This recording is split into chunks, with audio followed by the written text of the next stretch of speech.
So, Alan, you were saying that they're worried about blowback. All of these jurors are real people who are going to have to worry about blowback, and the judges on the appellate court and on down the line, none of them wants to be kicked out of all their polite social circles for being the ones who saved Trump and not democracy. And the jurors' names will leak eventually, and jurors will have to do some explaining. And there's no explanation.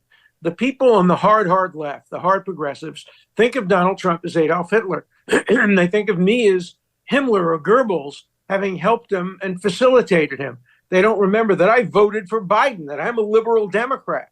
And there are a lot of, not enough, liberal Democrats and people who are nonpartisan who think this trial is a disaster.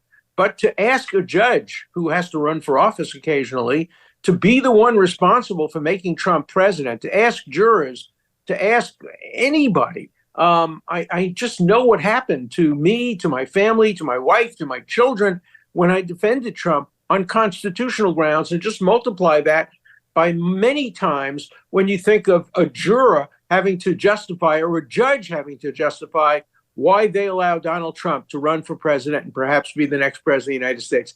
That's the dynamic that's operating in this case. And unless you understand that, you can't comprehend why the prosecution did so many things it did, why the judge made the rulings he made, and why appellate courts may conceivably even affirm this disaster of a verdict if there is a guilty verdict. Meanwhile, Mark, when you hear the press describe what actually happened here, it's insane. What happened was he got threatened, he paid off this woman through his lawyer, and she went away until she decided she was going to tell her story anyway. That's what Trump did. And then he wrote down legal expenses in a book that no one saw. A book that no one saw. The book never left the shelf at Trump Tower. This is his big fraud that he committed. I pulled it up. Listen to the New York Times in their daily podcast. It's called The Daily today. Describe Trump's evil crimes. Okay, just listen to this. It's the last time the lawyers get to address the jury. Mm-hmm. And for the defense lawyers in particular, it's a day that comes with really serious stakes because this case has been really prosecution-driven, right? They've charged Donald Trump with falsifying business records 34 times, and they've charged Trump with a conspiracy to suppress negative news about himself to aid his path to victory in the 2016 election. A conspiracy to suppress negative news about himself to aid in his election. Mark, I'd say you can't make it up, but they just did. Well, and by the way, you described it as a book. What the evidence showed is it's just a drop down in the old QuickBooks where you hit it. It says legal expense. Somebody, the old expression garbage in, garbage out couldn't be better, the better description of what happened here. To Alan's point, this judge, once again, I'm going to put it on him.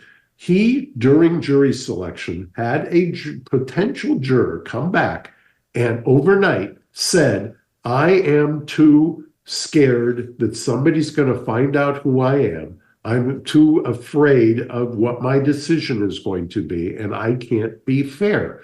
Well, if you're a judge, do you just excuse that juror? Yes. But then do you just go on your merry way? No. There is a remedy for that. You either continue the case until such time that it's not as politically overheated 6 months out from an election, or you do what other judges do, which is you sequester the jury so they don't go home every night and hear or be exposed to all of these things. Neither of those was done.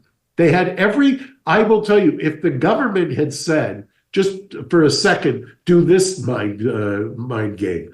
If the government had come into that courtroom and said, on the eve of trial, the defense just dumped on us terabytes worth of information directly relevant to this case, and the defense expects us to go to trial in the next 30 days. There isn't the mother of the judge who was born who wouldn't grant the prosecution's motion to continue and overrule the defense's speedy trial rights. Yet here, the defense, who's willing to waive their speedy trial rights in order to put this case over, is poo-pooed and said, no, you can go through the terabytes of information. You'll get ready. It doesn't matter because the prosecution's got the burden of proof. It's It's outrageous, frankly. And I'll give you one other thing that just because this happens all the time. Alan will, I think, agree with me.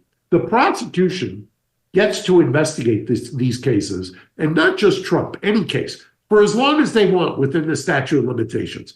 And then they're the ones who say, on your mark, get ready, go.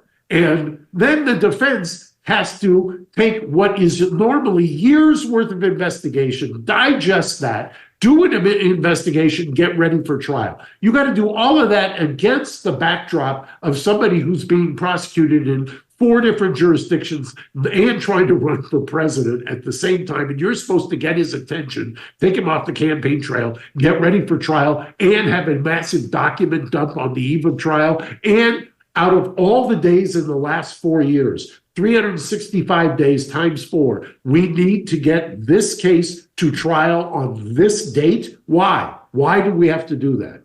And why do you have to do it? Because he engaged in a conspiracy to suppress negative news about himself before the election. It's insane. Go ahead, Alan. Well, first of all, everybody tries to suppress negative news about them in every context, and they use it with more than one person. So it's a conspiracy. The other thing the judge could have done and should have done was a change of venue.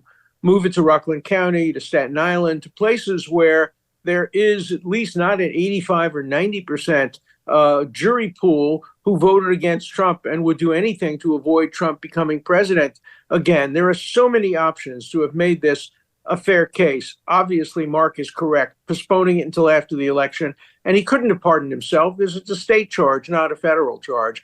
But they wanted it to interfere with the election. This case is a paradigm of election interference. They wanted a down and dirty conviction to influence some independent voters, even though it might be reversed on appeal. They wanted a gag order to prevent him from attacking the witnesses, and the witnesses, some of whom are Democratic activists, and they wanted to sequester him essentially in the courthouse during 4 days a week. And if they succeed in this, we're in Putin land. Let me tell you a story about a guy named Leo Grillo. Leo was on a road trip and came across a Doberman. This dog was severely underweight and clearly in trouble. Leo rescued the dog and named him Delta. But sadly, Delta was just one of many animals that needed help. And this inspired Leo to start Delta Rescue, the largest no-kill, care-for-life animal sanctuary in the world. They've rescued thousands of dogs, cats, and horses from the wilderness, and they provide their animals with shelter, love, safety, a home. April marks 45 years since Leo rescued Delta. Delta Rescue relies solely on contributions. If you want caring for these animals to be part of your legacy, speak with your estate planner because there are tax benefits here too. You can grow your estate while letting your love for animals live well into the future. Check out the estate planning tab on their website to learn more and speak with your advisor. We call dog a man's best friend for a reason. You can help those who need it most. Visit deltarescue.org today to learn more.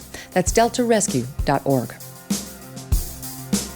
Hey, thanks so much for watching. If you like what you just saw, hit the subscribe button for more clips and full episodes.